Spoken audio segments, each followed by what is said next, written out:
Bonjour à tous. Bon, le foot de Raymond Kopa, il est mort. C'est-à-dire qu'aujourd'hui, tout le monde gagne sa vie. Même le laveur de chaussettes, l'arbitre, tout le monde gagne sa vie. Si je dis que le foot de Raymond Kopa, il est mort, c'est parce que c'est pas le meilleur qui se barre chez l'ennemi pour être payé ou surpayé, par le roi d'Espagne, tout ça, le Real de Madrid, tout ça. Le football d'aujourd'hui, il est dégueulasse. C'est pas plus que tout ce que touchent les milliardaires. Les milliardaires qui étaient autour d'Hitler, comme de Napoléon, il n'y avait pas de ballon à ce moment-là, surtout au niveau de Napoléon. Mais par contre, au niveau d'Hitler, il y avait déjà des Noirs dans l'équipe de France. D'accord. Donc déjà voilà, l'universalité du football, c'est ça. C'est que le football en un siècle a fait plus que tous vos livres ou bibliothèques en 3000 ans. Vous pouvez dire ce que vous voulez, c'est un résultat. Alors oui, peut-être qu'il a fallu longtemps pour que certains clubs fassent passer le bac à leurs minots, mais ça avance petit à petit. Et oui, des milliardaires sont là, mais 90% des clubs sont gérés par des petites entreprises, par le petit patronat. Donc, ce qui manque aujourd'hui, c'est 2 3 divisions de plus professionnelles pour que chaque département ait une élite. Vous voyez? Parce que vu la vitesse où les entreprises et les usines ferment, du boulot, il faudra bien en proposer à quelque part. Le rêve n'est plus le rêve des années 80, 60, 70. Le minot aujourd'hui, il est presque adulte à 13 ans. Il sait qu'il va falloir qu'il bosse dur pour être pro. Donc il faudrait arrêter un petit peu de toujours cracher sur le football parce que tous les 4 ans, vous êtes de sortie. Vous étiez nuls à l'école, à la récré, au ballon, mais super bon pour devenir des suceuses de Macron devant au premier rang pour avaler tout l'alphabet. Moi, je vous le dis sincèrement, le ballon aujourd'hui donne un avenir. Que ça vous plaise ou pas. Donc oui, il y a des milliardaires qui sont pourris, qui pourrissent tout. Mais là, ce n'est pas que dans le football, c'est dans tout. D'ailleurs, s'ils sont milliardaires, c'est qu'ils vous ont baisé à quelque part. Ils vous ont baisé à quelque part, ils sont milliardaires et maintenant ils payent les jeunes. Mais dans le football, ça vient de ceux qui ont besoin de courir parce qu'ils ont faim. D'accord. Ils sont souvent, quand vous regardez, ils sont souvent exclus de la société. Même leurs frères et sœurs qui ont des diplômes parce qu'ils sont allés à l'école plutôt que jouer au ballon, n'ont pas de boulot. Donc à un moment, il faut arrêter un petit peu de toujours ressasser la même gerbe et de toujours ramasser cet égoïsme de merde. C'est insupportable. D'accord. Insupportable.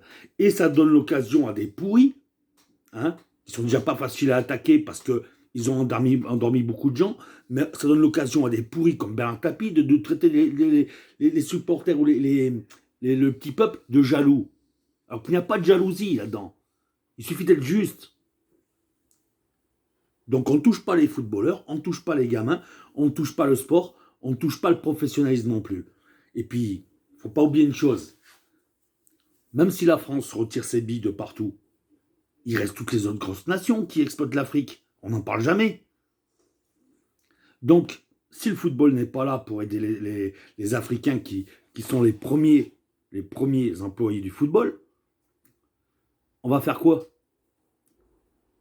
Combien de clubs en Afrique capables de professionnaliser tous ces jeunes?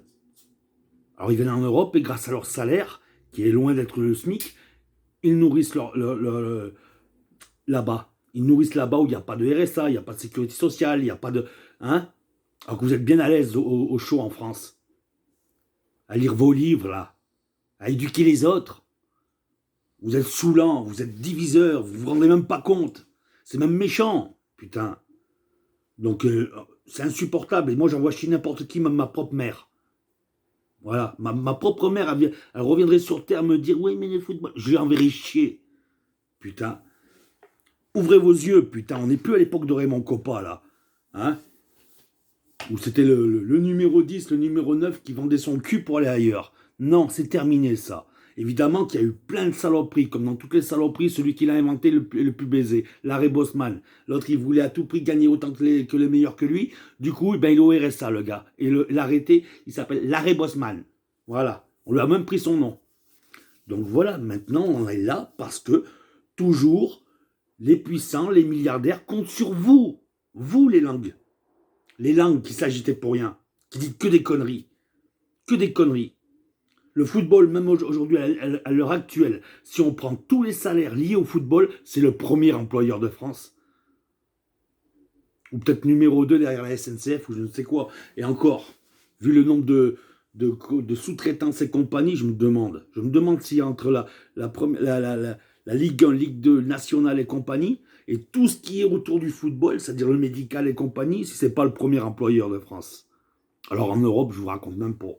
Hein, parce qu'en Angleterre, là, c'est 4-5 divisions professionnelles qu'ils ont, et ils remplissent les stades comme la Ligue 1, même mieux que la Ligue 1. Donc voilà, il faut quand même... voilà. Donc oui, le Qatar, c'est dégueulasse. Oui, tout ce business autour des footballeurs, c'est dégueulasse. Mais ils sont déjà dégueulasses ailleurs que dans le football. Allez-y les taper.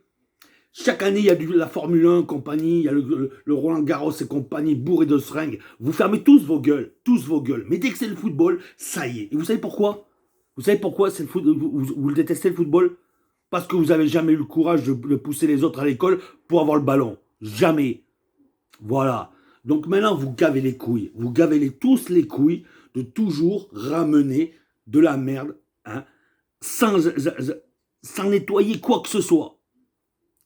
Moi, je dis vive le football, vive le pognon dans le football, parce que de toute façon, quoi qu'il en soit, il faut bien qu'il y ait un endroit ailleurs qu'au braquage, ailleurs qu'au deal de shit pour gagner un peu sa vie. Et si le mec, il a des mollets et compagnie, voilà. Mais arrêtez de les repousser, parce qu'avant, on pouvait s'asseoir à une terrasse de café avec Basile Boli, avec les uns, avec les autres, avec les footballeurs professionnels, parce que il y avait moins de langue de pute, moins de chiens morts, et du coup, le fait de s'asseoir à côté d'eux, en parlant d'un projet, ils pouvaient y participer. Alors que là, même à l'époque, le banquier ne te suivait pas. Il ne te suit pas aujourd'hui non plus. Mais le footballeur, tu ne peux plus t'asseoir à côté de lui. Donc il ne peut pas te suivre, il ne te connaît pas. Voilà. Alors fermez vos gueules un peu. Fermez-les bien, vos gueules. De toute façon, on va au-devant de choses graves. Graves que à cause de nous. Les milliardaires, ils se branlent là. Hein? Et ils fument autre chose que notre cannabis de merde. Ils se branlent, ils disent hein, jette un petit steak, tu vas voir, ils vont se déchirer le cul entre eux. Et c'est comme ça qu'ils gagnent. C'est comme ça. Alors foutez la paix au foot, d'accord? Le foot, je dis vive le foot, vive le pognon dans le foot, que ça vous plaise ou pas, d'accord? Les milliardaires, ils n'ont rien à y faire. Voilà. D'ailleurs, tous les grands clubs d'Europe peuvent s'autogérer. Ils peuvent s'autogérer. Entre leurs supporters, les communes et compagnie, ils peuvent s'autogérer. Et même faire grandir leur commune et leur communauté. Donc, arrêtez maintenant de toujours saloper du moment que ça vient. C'est comme quand le hip-hop est sorti, que tout le monde a eu la mode de mettre la casquette à l'envers. Impossible de se faire respecter par qui? Dans la propre culture. Par qui? Par les rockers des années 60, par tous ces mange-merdes qui voulaient faire les Anglais alors qu'ils étaient tous avec une carte pro-FN dedans. Alors allez tous vous faire enculer maintenant.